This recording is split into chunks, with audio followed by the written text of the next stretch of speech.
नमस्कार साथियों, welcome back to NET JRF achievers. साथियों, आज हम यहाँ बात करने वाले हैं कि नेट एग्ज़ाम क्या है। साथियों, जब नेट का फुल फॉर्म होता है नेशनल एलिजिबिलिटी टेस्ट। साथियों, यह एक प्रकार की योग्यता है या टेस्ट है। नेट एग्ज़ाम को पास करना का मतलब ये नहीं होता है कि आप असिस्टेंट प्रोफेसर बन गए। इसकी आप योग्यता आपको पास हो गया है उसका जाके। तो इसके बाद आप जाके जहाँ भी निकलेगा वैकेंसी आप फॉर्म भर सकते हैं। और साथ ही जाके आप यदि करते हैं तो आपको इंट्रेंस एग्ज़ाम से आप एग्जम्प्ट होंगे, यानी कि आपको इंट्रेंस एग्ज़ाम में नहीं बैठना पड़ेगा। और साथ ही आगे होता है जेआरएफ।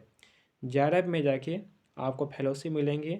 जब आप पीएचडी कीजिएगा 35 से 40 हज़ार के बीच आपको फेलोशिप मिलेंगे। और आगे देखते हैं ये एग्ज़ाम कब कब होता है। तो ये एग्ज़ाम साल में 2 बार एनटीए के द्वारा कंडक्ट कराई जाती है, एक जून माह में और एक दिसंबर माह में। तो इस एग्ज़ाम के लिए योग्यताएं क्या है? योग्यता यहाँ देखा जाए तो इसमें मास्टर डिग्री होना चाहिए। इसमें जाके जो मार्क्स होना चाहिए 55% जाके। और बाकी जो कुछ कैटेगरी है जैसे कि एसटी, एससी, ओबीसी और जो वोमेन है उनके लिए 50% यानी कि 5% का छूट है। और इस एग्ज़ाम को भी भर सकते हैं जो अभी पीजी के रनिंग में है, जो अभी पीजी के फाइनल ईयर में है। साथ ही अब आगे देखते हैं इस एग्ज़ाम के लिए। अब देखते हैं इसका एग्ज़ाम का पैटर्न क्या है। तो यहाँ पे कुल 2 पेपर हैं, पेपर 1 और पेपर 2।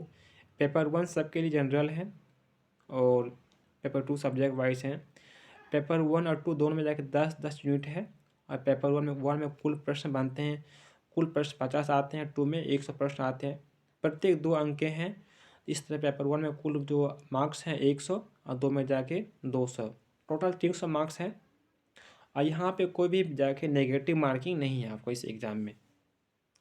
इसके बाद आगे देखा जाए तो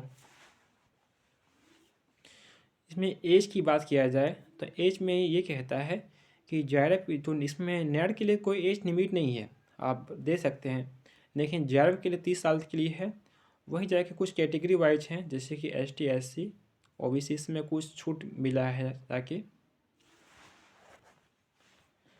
अब आगे बात करते हैं कि इस एग्ज़ाम की तैयारी यानी कि यूजीसी नेट एग्ज़ाम की तैयारी कैसे करें। तो पहला काम है आपको अपना सिलेबस को डाउनलोड करें और साथ ही जाके पिछले 5 वर्ष के जो पीवाईक्यू है इसको अपने पास रखें।